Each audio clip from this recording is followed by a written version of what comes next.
President Trump slurred his words during a news conference this week. Some Trump watchers speculated that he was having a stroke. I watched the clip and, as a physician who specializes in brain function and disability, I don't think a stroke was behind the slurred words. But having evaluated the chief executive's remarkable behavior through my clinical lens for almost a year, I do believe he is displaying signs that could indicate a degenerative brain disorder. As the president's demeanor and unusual decisions raised the potential for military conflict in two regions of the world, the questions surrounding his mental competence have become urgent and demand investigation. Until now, most of the focus has been on the president's psychology.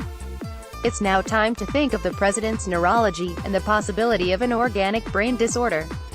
Advertisement. Every day of my working life, I evaluate people with brain injuries. It falls to me to make decisions about what is normal and what is not, what can improve and what will not, whether or not my patients can work, what kind of work they can do, and pretty much everything else. In turning my attention to the president, I see worrisome symptoms that fall into three main categories: problems with language and executive function, problems with social cognition and behavior, and problems with memory, attention, and concentration. None of these are symptoms of being a bad or mean person. Nor do they require spelunking into the depths of his psyche to understand. Instead, they raise concern for a neurocognitive disease process in the same sense that wheezing raises the alarm for asthma. Here's the evidence on which I base my conclusion that it would be prudent for the president to be tested for a brain disorder. Language and executive dysfunction. Language is closely tied with cognition, and the president's speech patterns are increasingly repetitive, fragmented, devoid of content, and restricted in vocabulary. Trump's overuse of superlatives like tremendous, fantastic, and incredible are not merely elements of personal style. These filler words reflect reduced verbal fluency. Full transcripts of the president's interviews with outlets like the New York Times and Time reveal the extent of his disorganized thought patterns.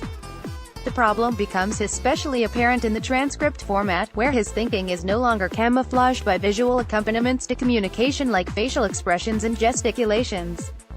Some outlets have sought to protect the president, forgiving his lapses by declining to publish full transcripts. When Politico published a leaked transcript of the Wall Street Journal's July interview, we learned that the president's intellectual curiosity rises to the level of introductory geography. You call places like Malaysia, Indonesia, and you say, you know, how many people do you have?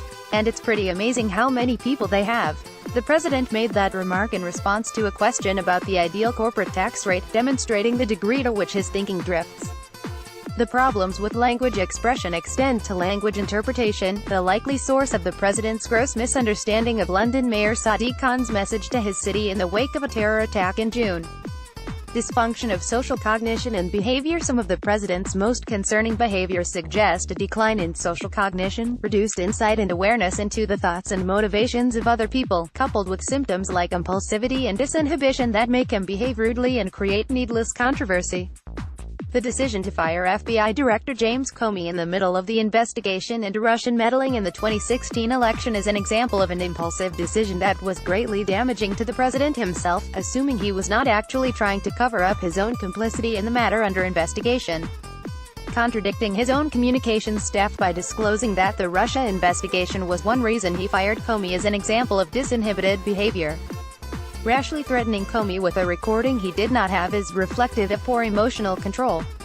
Trump's easy Twitter trigger finger, most recently retweeting British far-right videos he apparently knew nothing about simply because the social media platform promoted these videos in his feed, reflects poor impulse control.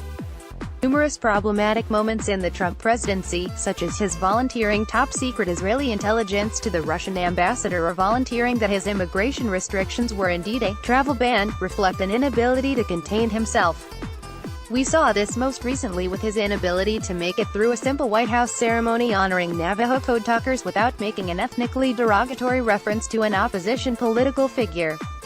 The president's decision to launch into a fight with a Gold Star wife and mother who lost their soldier in Niger is also reflective of impaired social cognition. It could also signal memory decline, since it seemed as though he had not learned from a similar imbroglio during the campaign. Episodes like these often occur because of impaired frontal lobe brain systems. These typically provide some degree of restraint from saying the first thing that crosses your mind.